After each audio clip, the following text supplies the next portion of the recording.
I am alive with the Spirit of God. I am alive with the Spirit of God. I am alive with the Spirit of God. I am alive with the Spirit of God. I am alive, y'all, alive with the Spirit of God. I am alive with the Spirit of God. I am alive with the Spirit of God. Woo! I am alive with the Spirit of God. You can sing if you want. Alive with the Spirit of God. I am alive, y'all, alive with the Spirit of God. I am alive with the Spirit of God. Woo! I am alive with the Spirit of God. I am alive with the Spirit of God. I am alive with the Spirit of God. I am alive, y'all, alive with the Spirit of God. Linda, take one.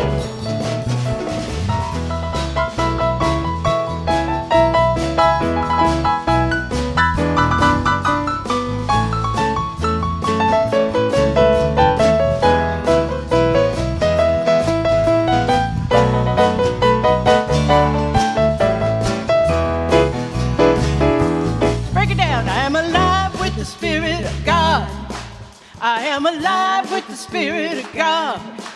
I am alive with the Spirit of God. You can move your hips. I'm alive with the Spirit of God. I am alive, y'all, alive with the Spirit of God. I am alive with the Spirit of God. Woo! I am alive with the Spirit of God.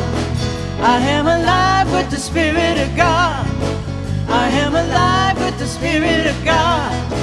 I am alive, y'all, alive with the Spirit of God. I'm alive, y'all.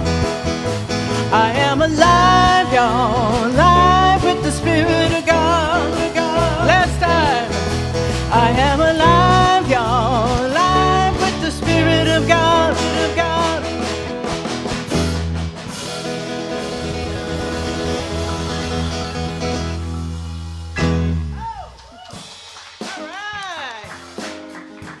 Are you alive with the Spirit of God? Come on now. Are you alive? All right, that's sounding good. If you're able, you may stand. You can stand. I saw somebody dancing over there. That's kind of good. Hey, we're going to sing a song together. Let's give it up for the band over there. Linda, John, Matt.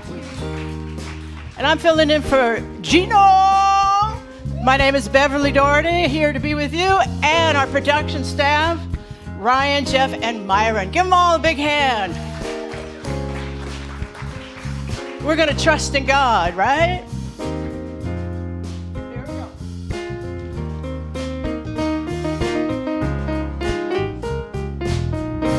Here we go. I'm thankful, so grateful. I'm one with the Spirit all around me. I'm thankful, so grateful. I trust in God. I'm thankful, so grateful. I'm one with the Spirit all around me. I'm thankful, so grateful. I trust in God. I surrender, I surrender. I'm one in the Spirit all around me. I surrender, I surrender. I trust in God. I surrender, I surrender. I'm one with the Spirit all around me. I surrender, I surrender. I trust in God. I surrender, I surrender. I'm one with the Spirit all around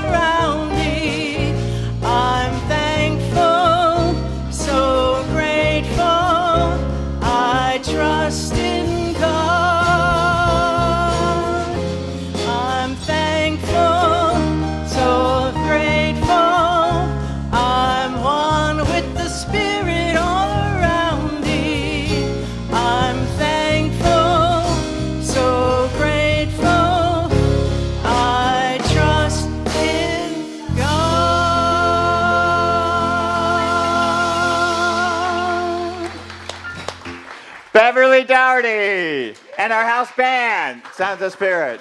Good morning. Good morning and welcome to Universal Spirit Center. I'm Reverend Kevin Busey, affectionately known as Rev Kev, which I like that.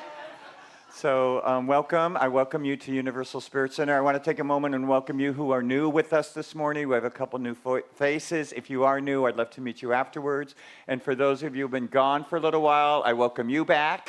So I invite you to just take a deep breath right in your heart. To just for the experience of love, open heart, create space for the divine moving through us this morning.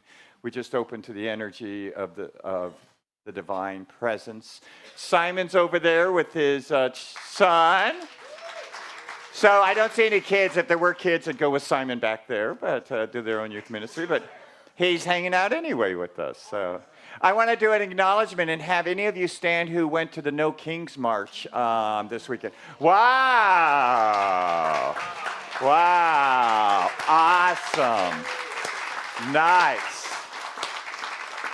Nice. Thanks for doing that. For those of us who didn't or couldn't march, really, really appreciate that.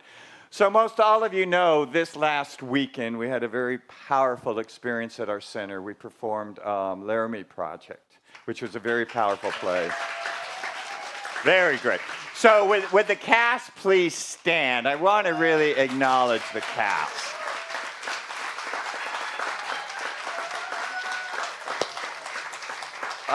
We really, stay standing for a moment because I just want to talk to you. We really had a powerful experience within ourselves. I'm going to talk more about this, and a powerful experience that we gave to the community, to the larger community. So, you know, we all feel really deeply bonded and connected with each other, and I just so appreciate your stepping up and stepping forward. We had 15 members in our cast, and I think the rest of them are probably recovering still. So thank you. Stay standing, stay standing. I'm going to have the director come up. Julian Diaz.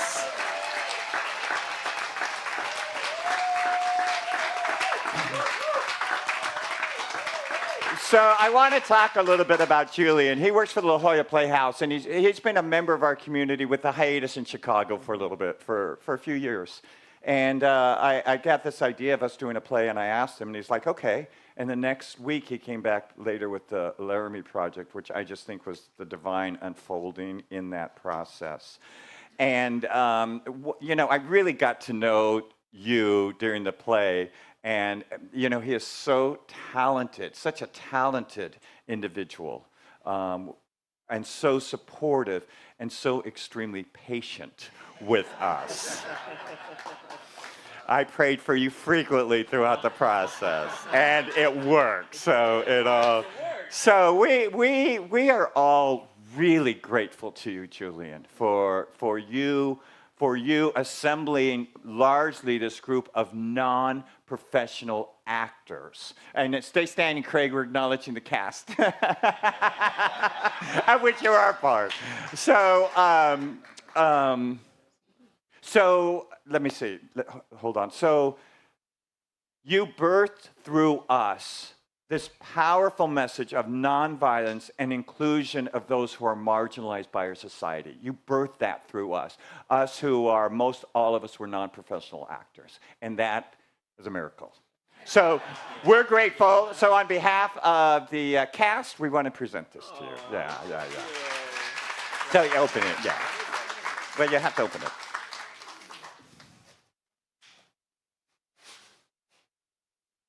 We didn't wrap it, as you can see. But it is wrapped, but not. This is the most interesting paper. Yeah. There we go. Oh my gosh. Look at this. Oh, best director.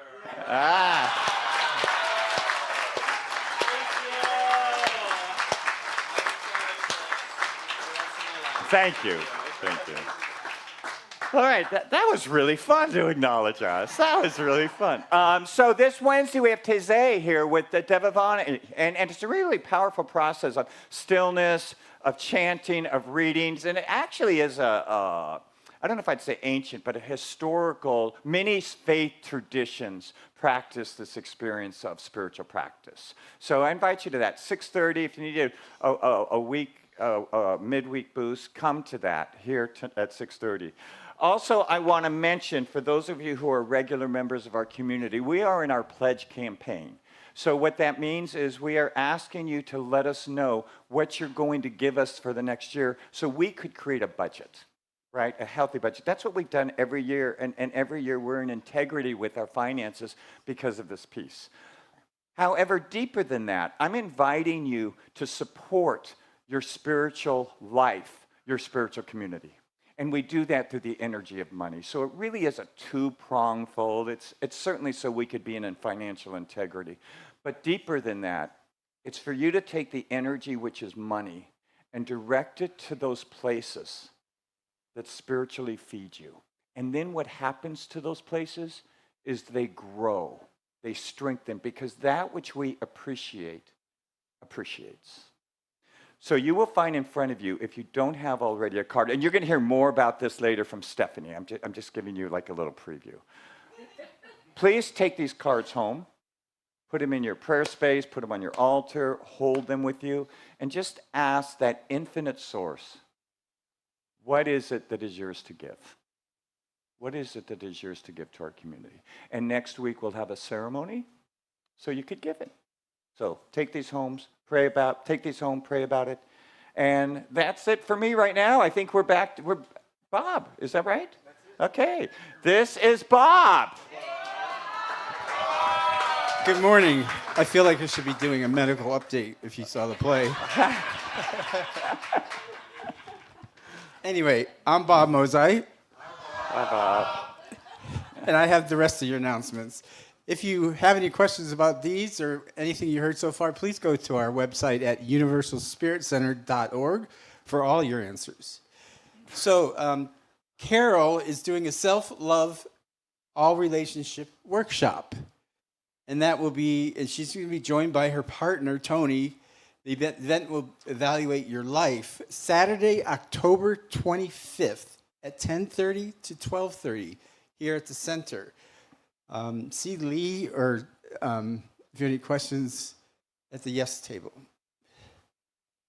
The men's group is meeting October 25th for pizza and a bonfire. How's that sound? So join us. I assume it's at Crown Point. But that's our Fiesta Island. So see information at the yes table. Please sign up so we know how much pizza and wood to get. So, speaking of bald people, do you know 90% of bald men still carry a comb? They can't part with it.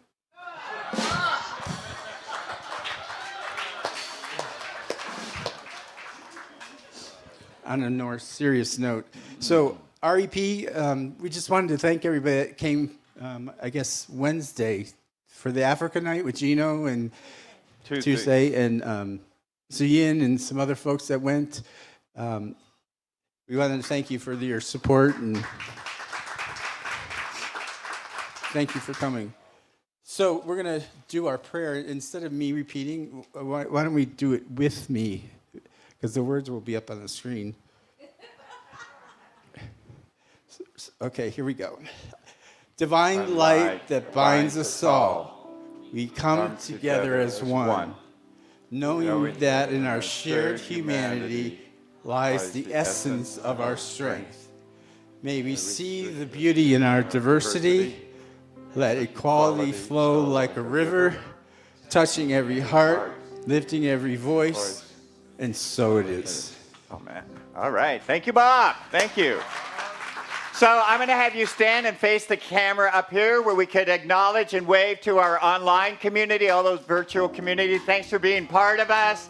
Thanks for being present and tuning in. Stay standing and welcome each other to Universal Spirit Center.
to your seats. Slowly making your way back to your seats. Thank you. Thank you for making your way back to your seats. Good morning, Universal Spirit Center. So happy to be here. It is my honor to be here with you. I'm one of your licensed prayer practitioners.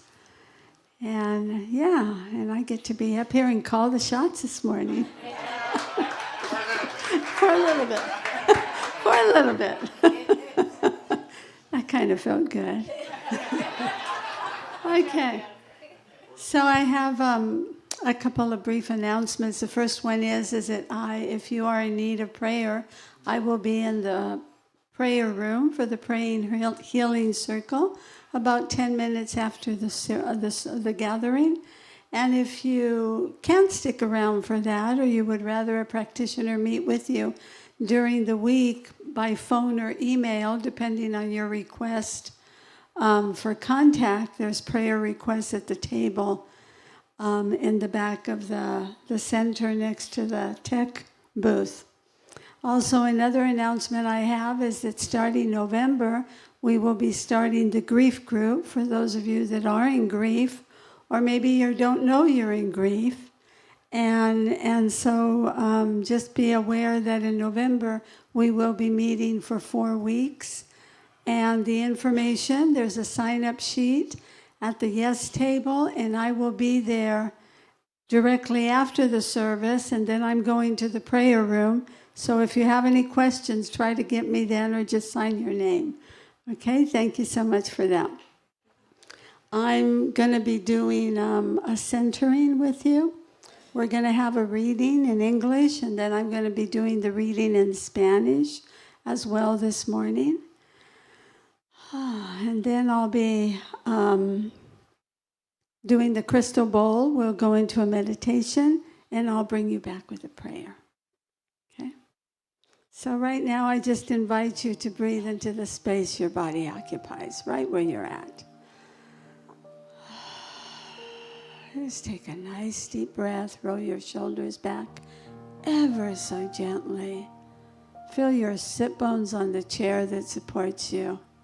And just be grateful you are so loved and supported. And just breathe.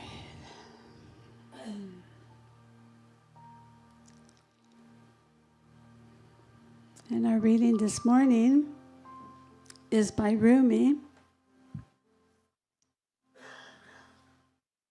Your task is not to seek for love, but merely to seek and find all the barriers within yourself that you have built against it.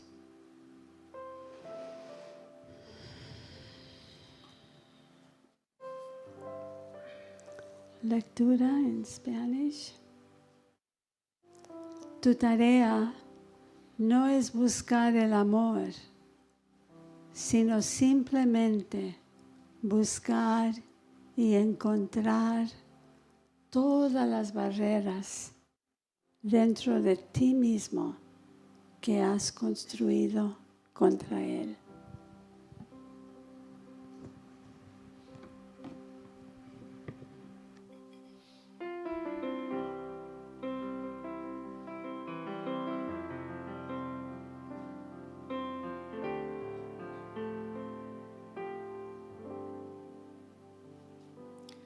Gratitude before me, gratitude behind me, gratitude to the left of me, gratitude to the right of me, gratitude above me, gratitude below me, gratitude within me, gratitude all around me. I'm so grateful, I'm so grateful, I'm so grateful, I'm so grateful. I'm so grateful. I'm so grateful. I'm so grateful. I'm so grateful. Gratitude before me, gratitude behind me, gratitude to the left of me, gratitude to the right of me, gratitude above me, gratitude below me, gratitude within me, gratitude all around me. I'm so grateful. I'm so grateful. I'm so grateful. I'm so grateful. I'm so grateful. I'm so grateful. I'm so grateful. I'm so grateful. I'm so grateful.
How grateful I am for this morning, for the sunrise, the sunset, for the sunshine.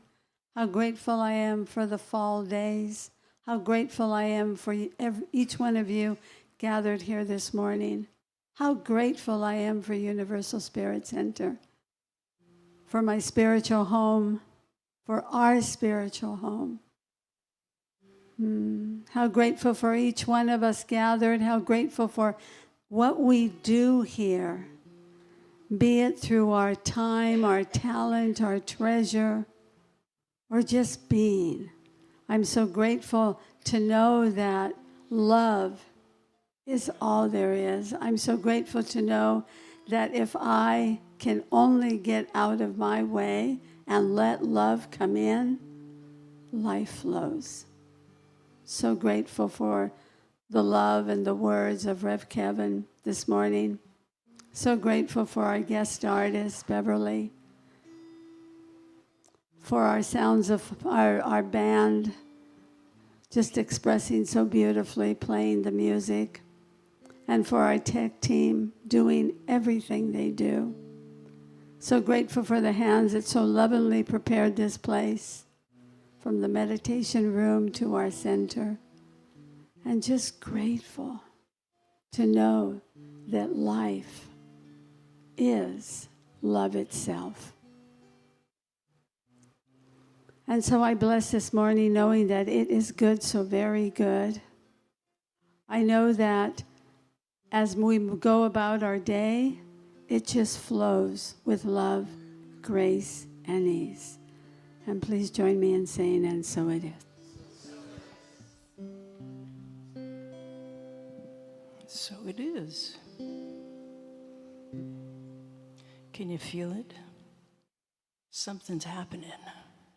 Something's happening all around us. And it's good. Will you stand together with me? Oh, you don't have to stand. I'm sorry. No, you can when you want to, but I'm sorry.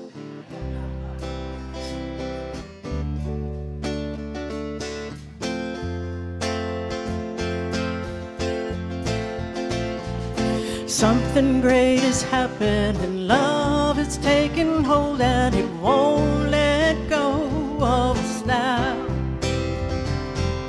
Something here is calling us forward, up with motion, we're drops in one ocean, roll on. Will you rise up with me today, lifting your voice and boldly say,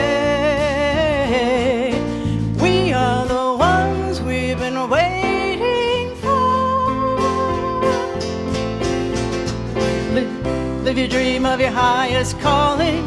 Be the hope of a new day dawning. We're the ones who can make a difference. Let's stand together. Share your gifts with the world that's waiting for the change that we're all creating.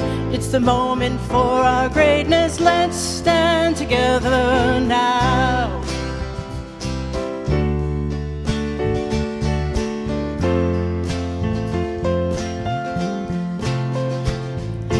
Every day's a chance you can do something amazing, to see the passion blazing and shine, shine.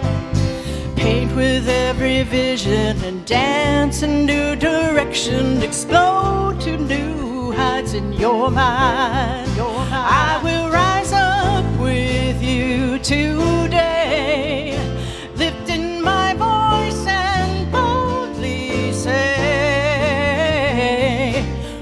are the ones we've been waiting for. Are we? Live your dream of your highest calling. Be the hope of a new day dawning. We're the ones who can make a difference. Let's stand together. Share your dreams with the world that's waiting for the change that we're all creating. It's a moment for our greatness. Let's stand together now. Oh, oh, oh. Okay, here comes your part.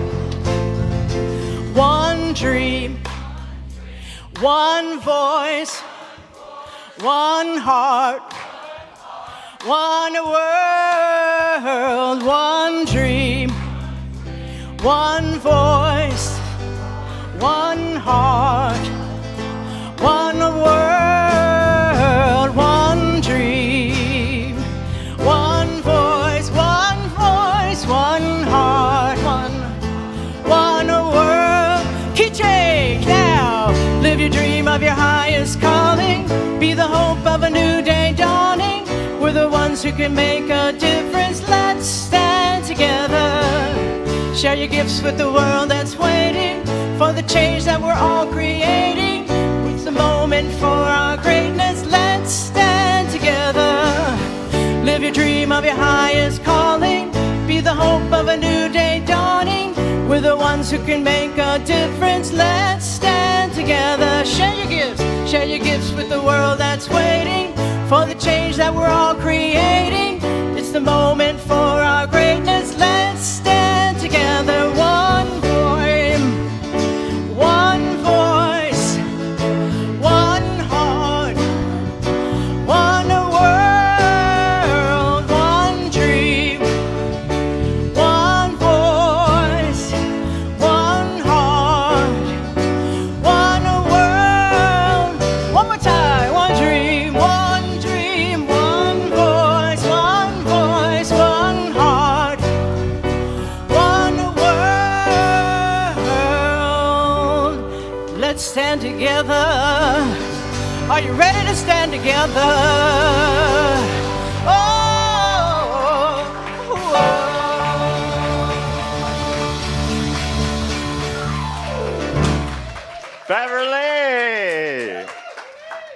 Beverly, thank you so much. Thank you. I'm going to get this stool over here. I'm still kind of recovering from knee replacements.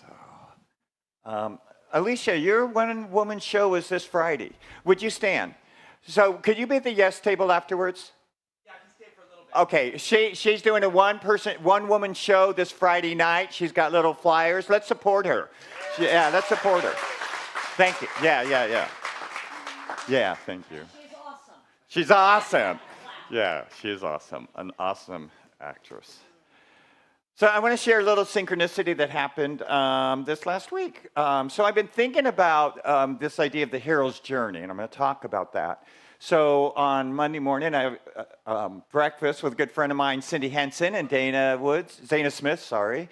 They're recipients of our Global Heart Ties, so you hear more about her later. But we met for breakfast, and they were talking about the work that they're doing in the world, and they're talking about the hero's journey. I'm like, that's exactly what I'm talking about this Sunday. So it's just so synchronistic.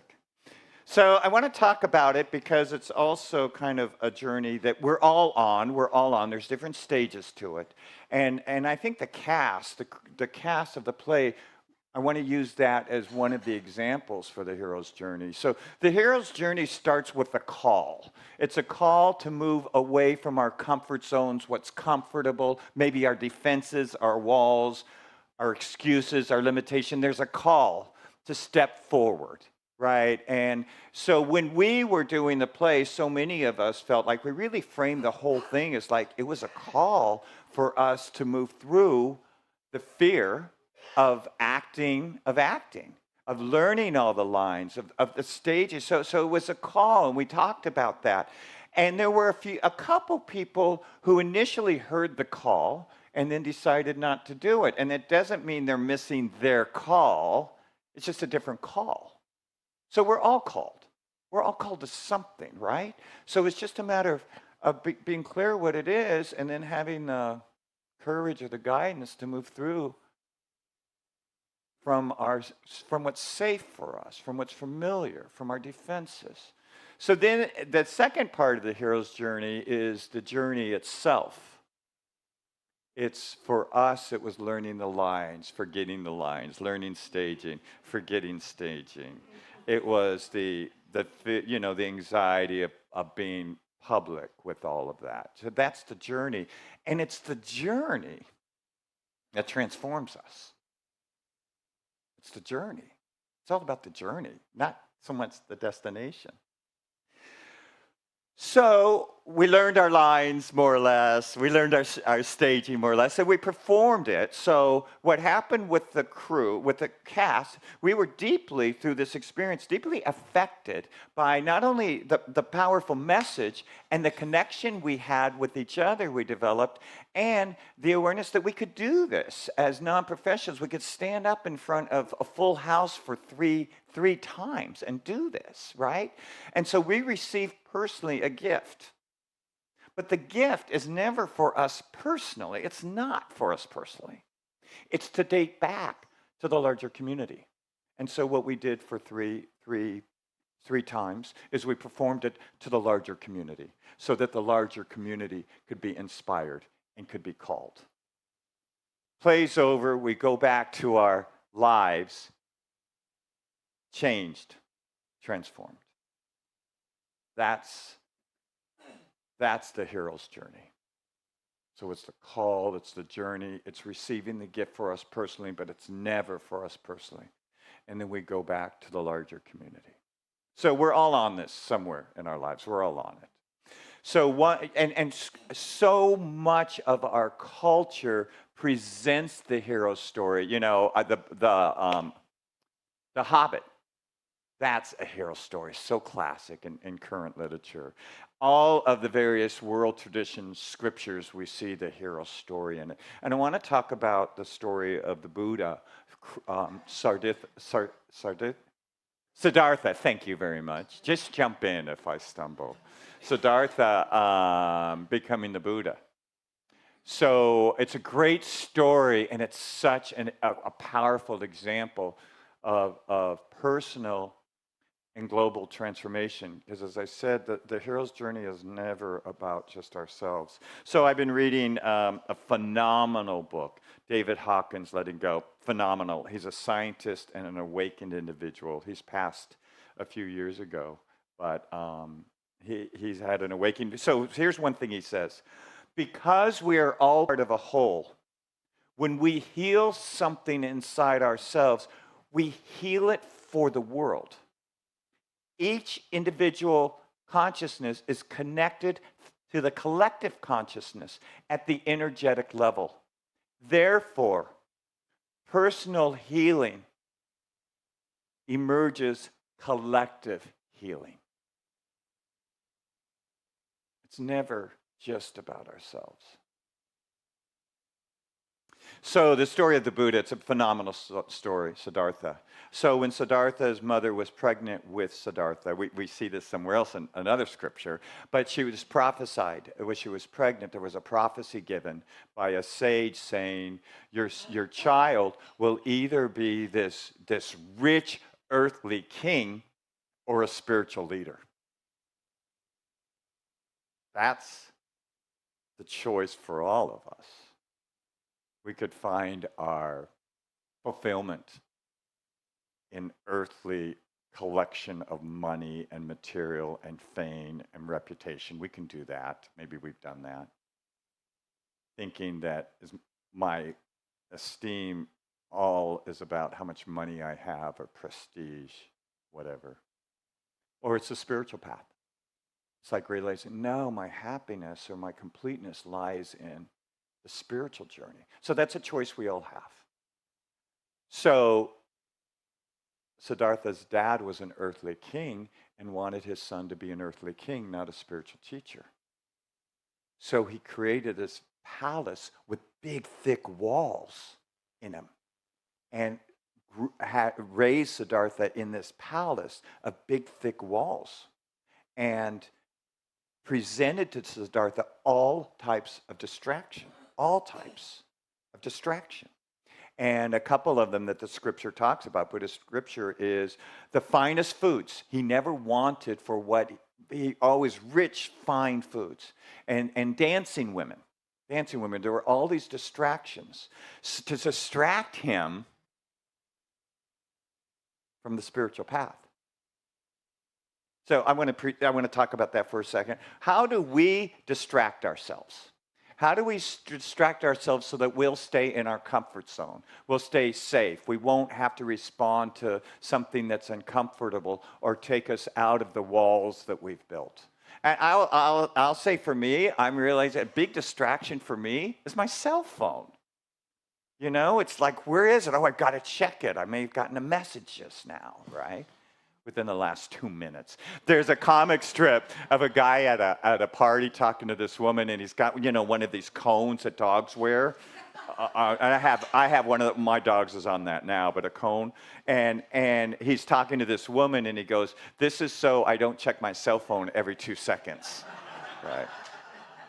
So apparently that might work if you're having a problem. So what are ways you distract yourself from the call, from authenticity, from being vulnerable? What are some ways? Someone want to share? Staying busy, that's a big one. I'll stay really busy, and if I'm really busy, I'm so tired that I'm distracted from what's wanting to come forth through me. What else? Food. Food's a good one. That's why Siddhartha's dad had all this rich food. That's the thing we use. Binging on Netflix. Shopping. Anyone else? Anyone else want to tell on themselves? Drugs and alcohol. Absolutely. Sex, right? The dancing women in Siddhartha's story. Yeah. So, we have the walls. We want to feel safe. We want to feel comfortable, right? So we stay small, right? So Siddhartha, it doesn't say exactly how this happened, but one day he managed to get outside of the palace, and he managed to go out into the countryside. He managed to go into the town. First time, according to the story, right? And he experiences suffering. So he's moved from the confines, the safety of his dad's house. And he experiences suffering, and he's like, here, it doesn't say it in the scripture, but here's what I think he thought. The accumulation of material things does not keep away suffering. The accumulation of money and reputation and getting more things does not alleviate suffering. So he had that awareness. So he left his father's house. He left on a journey. He left that.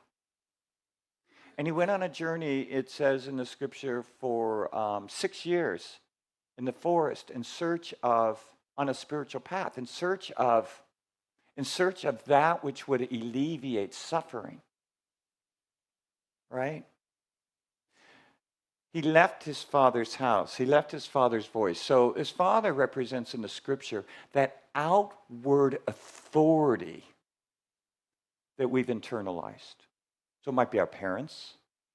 It might be a religion. It might be an outside angry God. It might be a teacher, whatever it is. It's that critical voice in us. That's what it is. It's that critical voice saying, we just don't measure up. And you could probably trace it back to a parent or a religion or whatever. So he left the authority of that voice on the spiritual path, which is something we need to do. We need to take away the power from that critical voice within us if we're going to journey more on the spiritual path. So 6 years he's in the desert. That's so appropriate to other scriptures. He's in the forest, not the desert. He's in the forest. And what he's doing is he's joining different groups that are trying to find enlightenment. So some groups do absolute silence. Some groups don't eat anything. Some groups have the elaborate processes. But he goes to these different groups and he stays with them for a while to try to get, like alleviation, relief from suffering, right? That's his journey, relief from that. And he's with them a while and he realizes, no, this isn't it. So he goes to another group and he spends some time with that group and he realizes, no, this isn't it. So he does that for 6 years. Now, what's interesting about that, he leaves those particular practices to go join another one. But I think what's important to realize in that, he leaves it, but each time he was engaged in that, a part of himself grew and developed. It's like us. When you and I have experiences in our lives, they assist us as we're open to them to be part of our wholeness. Things that happen to us aren't meant to be excluded from us, or somehow they're wrong, or that shouldn't have happened. That's not how the journey works. The journey is about bringing in all those parts to create a wholeness. So I think we misunderstand the journey of Siddhartha if we think he just left those practices. He left them, but he built upon them. They were just part of it. So every experience we have is part of the spiritual journey. Just is.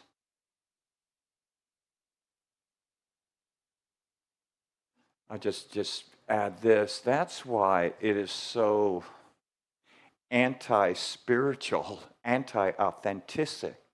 authentic to recognize other and to try to get rid of other. By judging them, by sending them away, Our power is in the inclusion of others. It's not in sending them away. That's the wholeness we seek. So he does this for 6 years, but I want to just reiterate, it's all the parts that he was experiencing that brought him empowered enough, evolved enough to sit under the Bodhi tree, which is what he did. And it says he sat under there, I don't know if this is factual, but 49 days. That's a long time to sit under a tree. He sits there, right? So he sits there. He stills his body with his breath. He stills his mind, right? And in the stillness, when we get still, you find this. You find this. Go home tonight and do this. Light a candle and get still. As he stills, what happens is a spaciousness within him. That's what happens when we become still. The body calms. The mind calms, and a spaciousness comes in. So the spaciousness that he experiences calls Maya, it's illusion. It's all those stuck energy and patterns and traumas of his past come up. It's all the feelings maybe he ran from or hid from. It's the anger, it's the grief. They just come up. And so there's a great description in that scripture of him just being almost overwhelmed by all this illusion and all these quote unquote demons. But it's just those energetic patterns that need to come up. So I want to share a little bit about myself with this in that so I was actor, one of the actors in the play, and I learning my lines, learning staging, learning all of this, right? I hadn't acted since college, so it was a little anxiety. We were with this very horrific story, but we were reading it, we were learning our lines, we were learning where to be in stage. What happened for me, and I will just say for some of us, and share that as you may, but what happened was I learned the lines, I learned the staging, so kind of a spaciousness happened where I started to deeply feel the violence that occurred in the story. But on stage, it wasn't in the rehearsing because I was in my mind. I was trying to learn the lines. It was like, okay, not only do I have to learn lines, where do I stand? What do I move? How do I do this? So I was just in my mind. So given, it really for me started like the second performance. I'm like, oh my gosh, this story is horrific. And I think what impacted it, for those of you who saw, there were actual words of actual people who lived the story. So what happened for me is just an opening.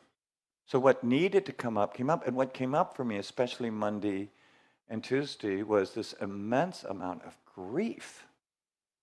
It's just grief that came up. And I realized, wow, I created a space for this to happen. And the play really, it brought a lot of this up, and I know you just do the work. You feel what needs to be felt. Not shut down, not grab the phone, not grab a glass of wine. You sit with it. Right? And I knew that. And it's just like Siddhartha, sitting there, feeling what needs to be felt. They're energetic patterns that if they remain, they keep us from the experience of our wholeness. Because we're keeping them down. We're keeping that energy down. So I did my work. I reached out for support. I did self-care. I did that stuff. And I moved through it. But it was just a significant... It's a significant point for us in the journey. This point's significant for us. It's to feel what needs to be felt. So Siddhartha's under this tree for, they say, 49 days. And I think it's two reasons he's under this tree. The first is to release what needs to be released. So a lot of us, when we begin a spiritual practice, we don't stick with it because it can be uncomfortable. Because things we've kind of denied forever start coming up. So stillness, and I think Siddhartha's example for us is creating a space to feel it with support with guidance. That's the first thing. And I think the second thing, this whole thing that happened under the tree for him, was an integration. It's an integration of not only do we feel what needs to be felt, but we need time to integrate our experiences or integrate the parts of us. We need to integrate the grief or the suffering or the anger. It's just an integration that needs to happen. And that largely is done in stillness. So he's doing this, and he has an awakening the 49th day. He has a clarity about the inner connectedness of all of life that he never doubts again. He has a clarity of the interconnectedness of all of life that he then, from then on, lives from and lives as. It's the awakening. It's seeing things. Thoreau, I think, said this: seeing things as they are, divine. Seeing things as they are, divine. So here's what is so, I think, one of the most impactful things about this story. So he has enlightenment.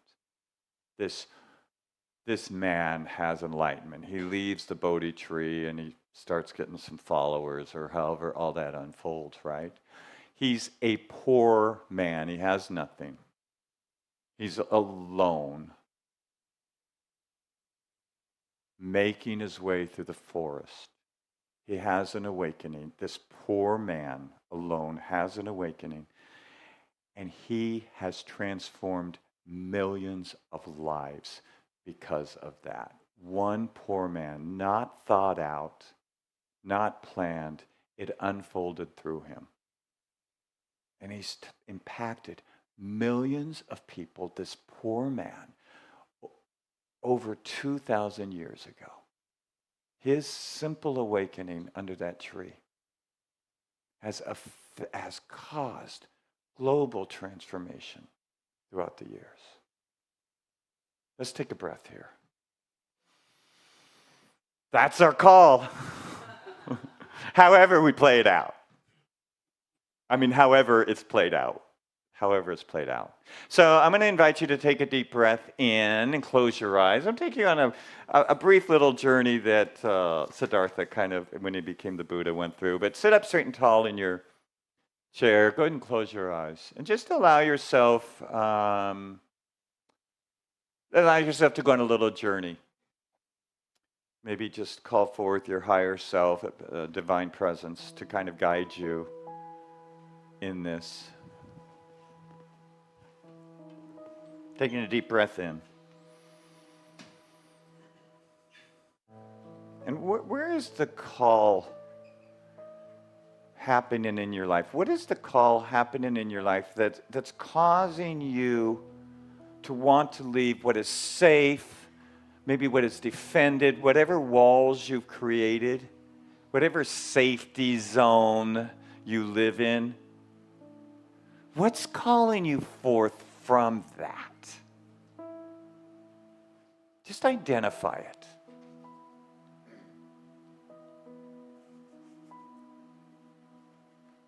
Just breathe into that call. Breathe into that.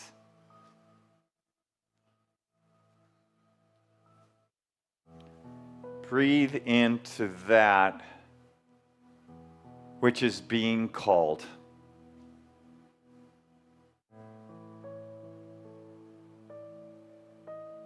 And lean into it. Allow yourself to be called forth. And considering this call, what are those things that would distract you from the call? What would catch your attention? What would prevent you maybe from going forth? Let those distractions come up. Just to watch. Just to watch. To be aware. of where the distraction comes from.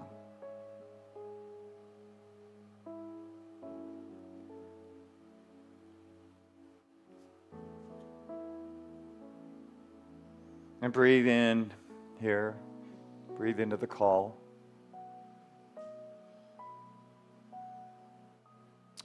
And what are the parts in your life, the experiences, the people, the relationships that you would rather not include? You'd rather just hide away or ignore. What are those parts? Call those parts forth. Call forth an awareness of the wholeness of your whole life. A wholeness. So just call those parts in, whether they're parts of yourselves, part of experiences you've had.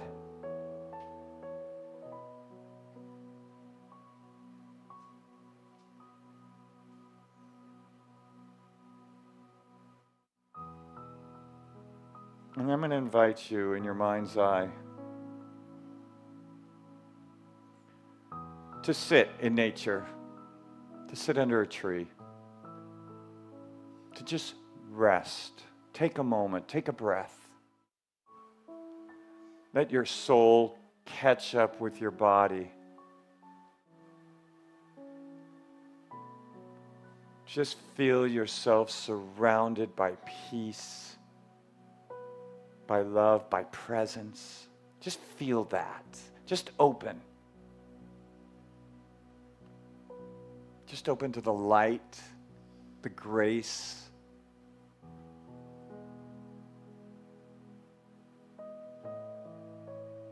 Allow yourself to be soothed and nurtured and loved.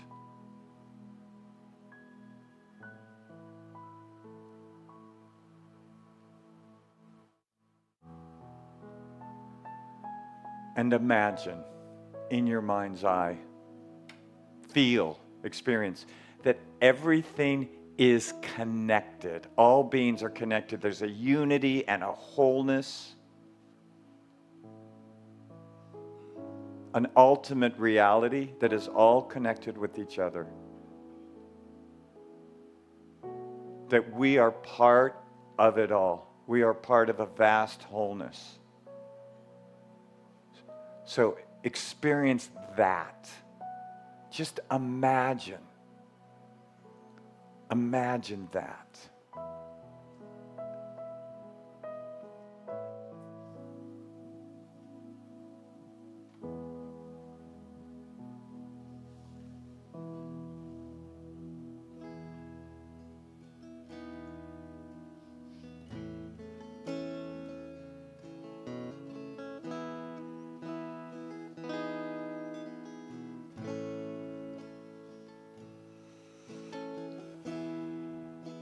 Imagine there's no heaven.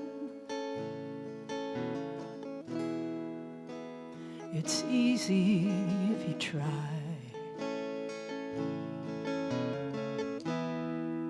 No hell below us.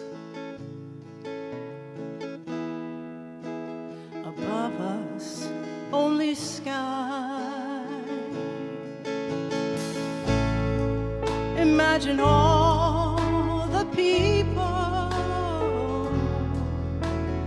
living for today.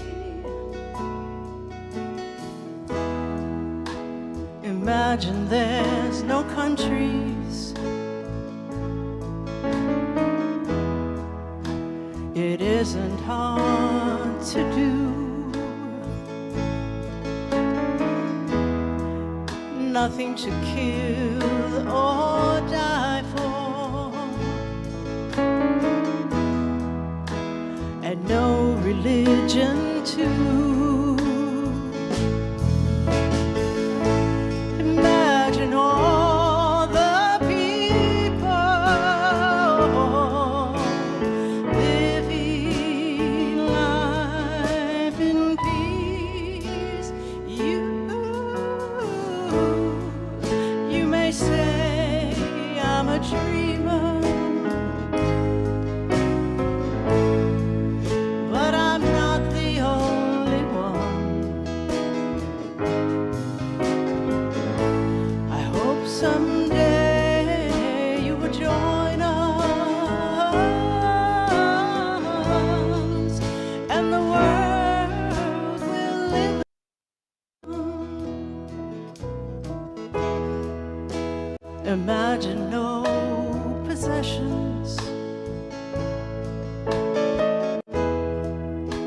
I wonder if I can.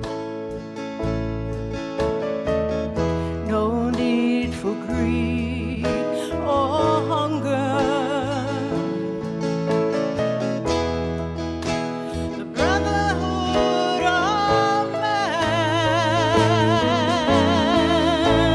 Imagine all the people sharing all the world. You may say I'm a dreamer, but I'm not the only one. I hope someday you will join us, and the world will live as one.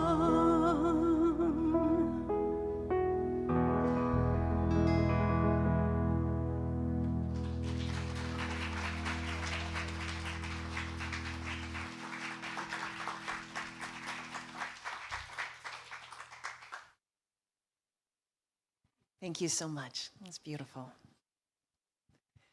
Good morning, Universal Spirit Center. My name is Stephanie Reed. It is my honor and joy to be able to present the Global Heart Tithe today. As we are speaking of abundance and divine flow, Reverend Kevin, I was so moved by your story today.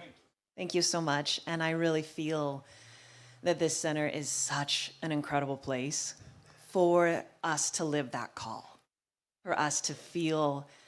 I know I've been here for 15 years myself, so I get to look out, and I've gotten to walk with so many of you and seen the transformation in myself through this place. So it's a magical, magical place. Part of Universal Spirit Center is we walk our talk. And we know that when we are in the divine flow, energy just wants to resource itself through us. That's all it wants to do. And so when we pinch our financial butt cheeks, what happens to us is that flow shuts down. When we restrict, it restricts in our own lives too, and it restricts in our community. And so when we are in flow and we just know that as we give out, we become even more abundant, that is exactly what manifests in our lives. So the Global Heart Tithe is that Universal Spirit Center gives out 10% of everything that is given back into transformative work in the world, to other organizations and other people that are doing incredible work in healing with animals, with the planet, with people. And so we continue to resource. So when you give $100, $10 right off the top goes back out to sustain other projects in the world and grow this energy. So it is my honor today to share that our Global Heart Tithe, our Global Heart Tithe coordinator is Cindy Seiler. Cindy, where are you? Are you here today? Cindy, please stand up.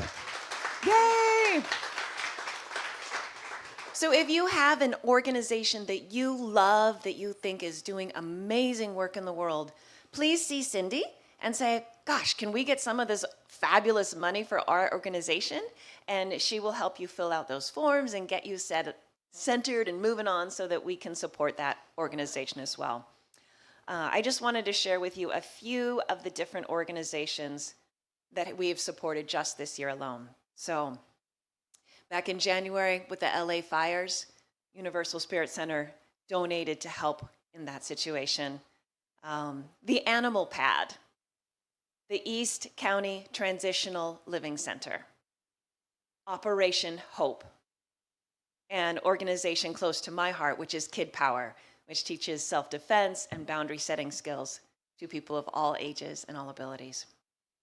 We always have funds for emergencies locally or globally, so we're just so grateful. Okay, moving along, the Global Heart Tithe recipient today, I am so, so happy to introduce people who are doing phenomenal work in the world. And this is with refugees from the Ukraine and helping them back in Ukraine and also helping them in Poland. So if you would please stand. Cindy, come on up. This is Cindy Henson. Come on up and join us. Cindy Henson and her partner, Dana Smith, right there.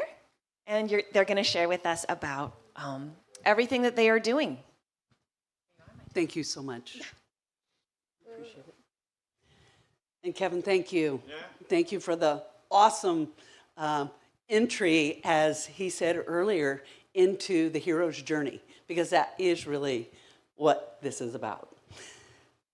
So I have a short presentation. So I'm going to talk about the Move On Social Language School in Ukraine. But it's truly about the hero's journey of Lena Michailova. We'll introduce her to you. She went from Ukraine to Poland and back to Ukraine.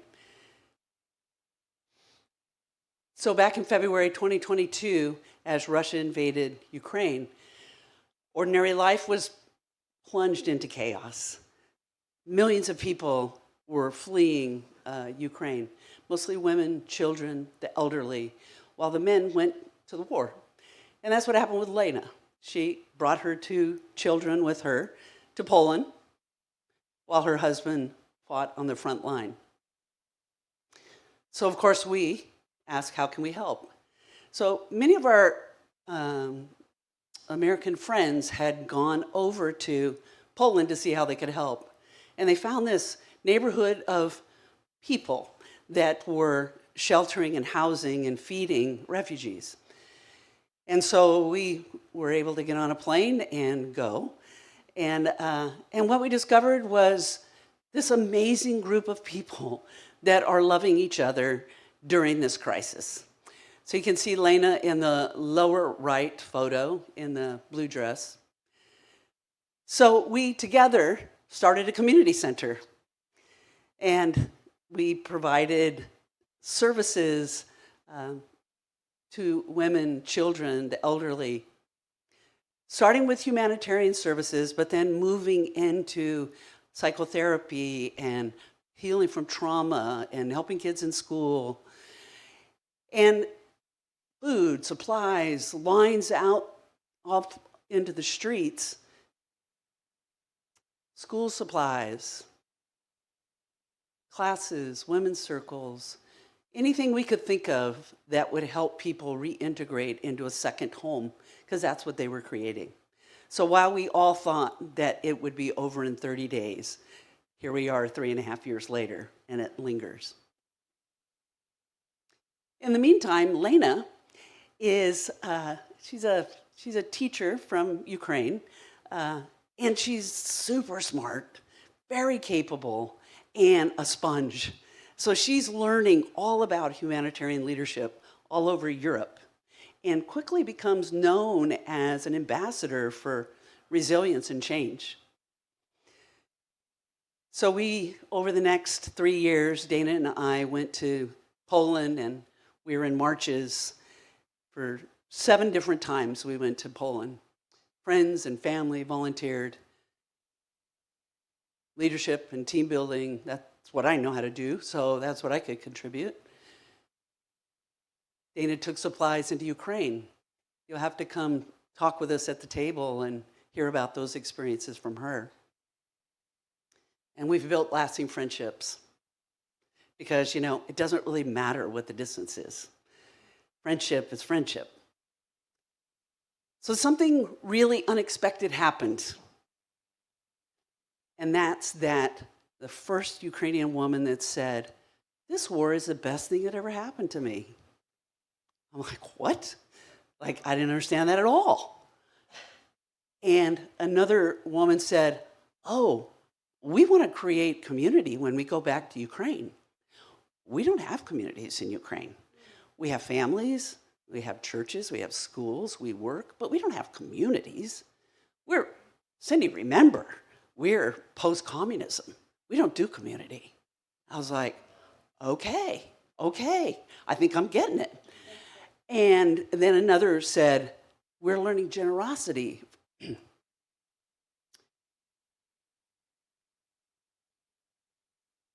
From the Americans. I said, tell me more, because I don't get that. And she said, I'll give you an example. She said, people would stand in line and carry as much food and clothes and supplies as they could carry to their families. She said, now those same women will come through the line and they'll say, I'm just going to take what I need and I'll leave the rest for the people behind me. I was like, okay, that's community.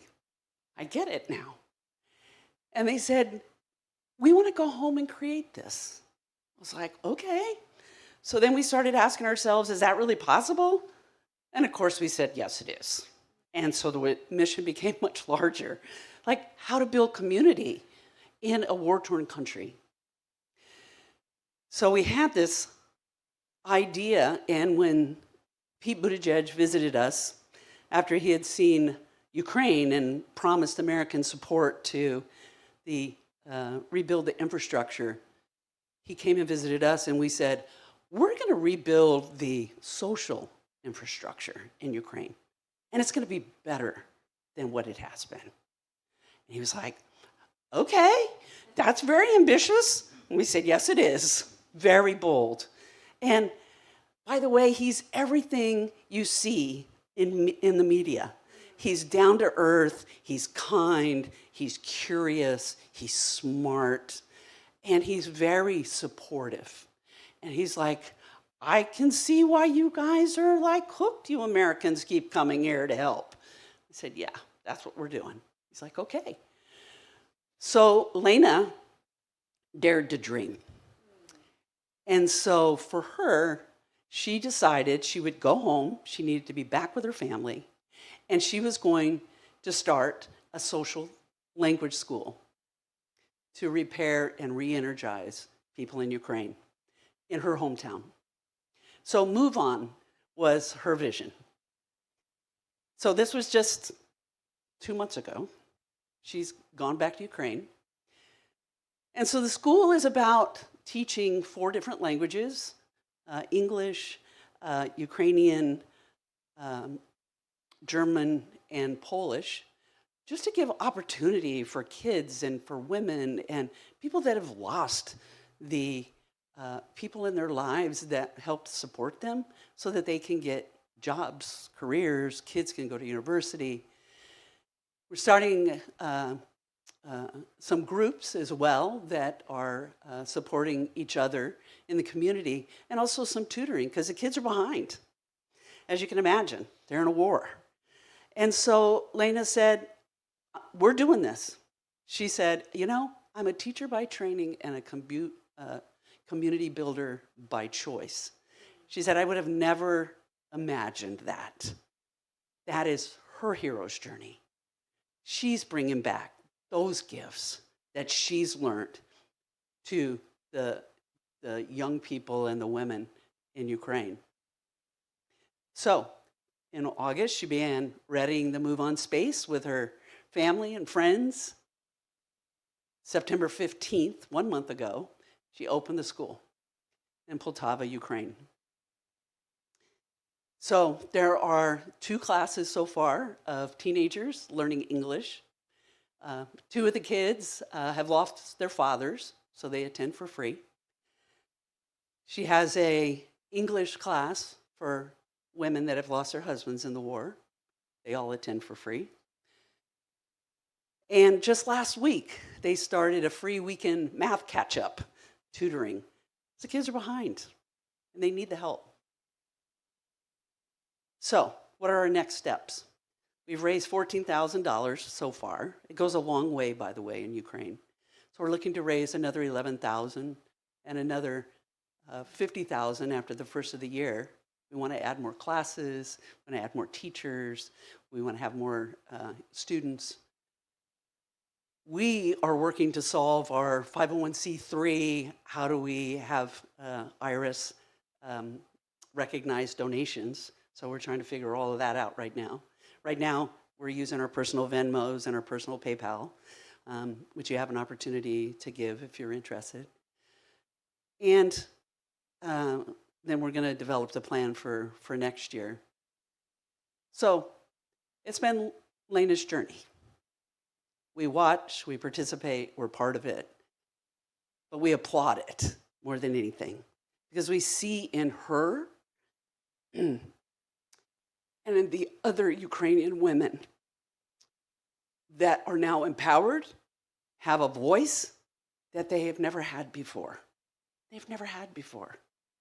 I was at first very worried when they reunited with their husbands. And Lena and her husband have proven that I should never have worried. It's all just fine. So, what can you do? Come see us at the table. Please sign up for a newsletter. If you want to go to Poland to volunteer, there's still opportunities. I can hook you up there. If you know anybody that knows about 501c3s, I could use some help in tutoring and learning. And most importantly, you can carry the consciousness of Ukraine, Lena, and the Move On School, and all the people that they serve in your hearts. And I implore you to continue to believe in miracles, because they do happen. So thank you so much, and I'll say, and so it is. Thank you. Stay up here.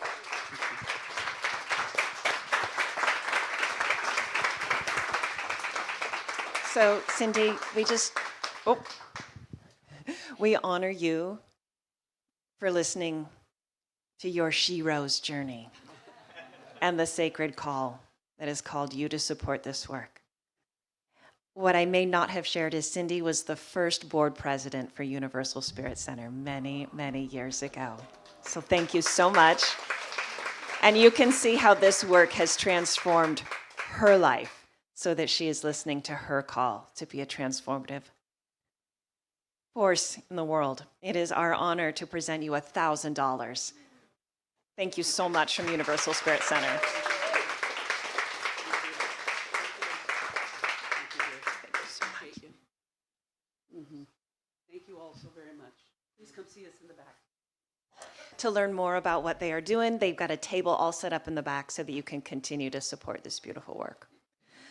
I am inviting you that you have this in the back of your book. I will say that once upon a time, I was that person, as a child my mom would give me 2 quarters to put in the church basket. And so when I grew up, I thought, well, 2 quarters, right? That's what I put in the basket. And it has really been amazing for me to truly live these principles and find the incredible abundance that comes in my life the more I give away. It's just the way it works.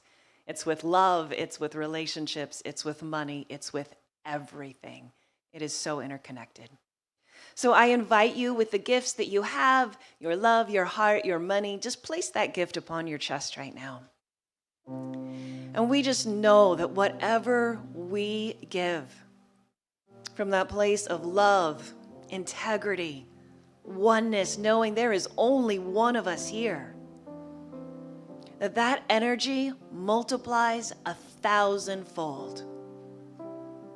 We give thanks, and so it is.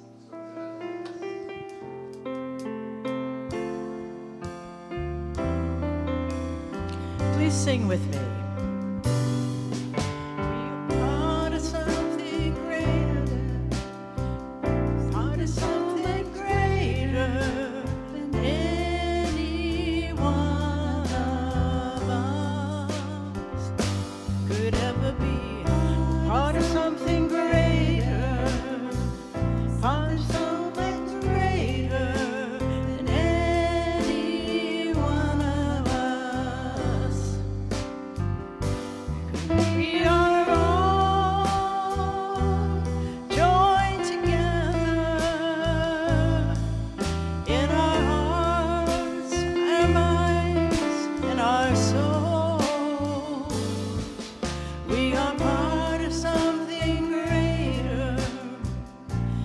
of something greater than any one of us could ever be.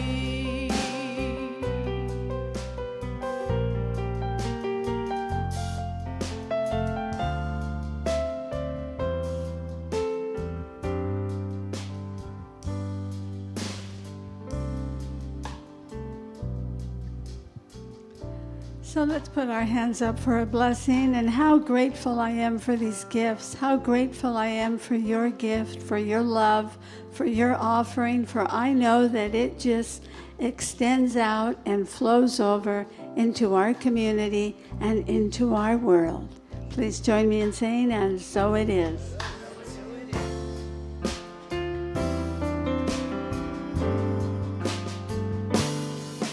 We are something greater, something so much greater than any one of us. We are part of something greater, something so much greater than any one of us could ever be. Thank you, Bev, our house band. Production, thank you. Let's all stand and join hands. I'm going to ask you to take a deep breath right into your heart. Take a deep breath right into the hands that you hold. And let the symbol of our holding each other's hands be a symbol of our connectedness with all beings everywhere. That we are part of a whole, that we matter, that we are enough, that we are deeply loved. So let's lean into that. Let's know that. Let's experience that. As together we say, and so it is. I'm thankful, so grateful. I'm one with the Spirit all around me. I'm thankful, so grateful. I trust in God. I'm thankful, so grateful.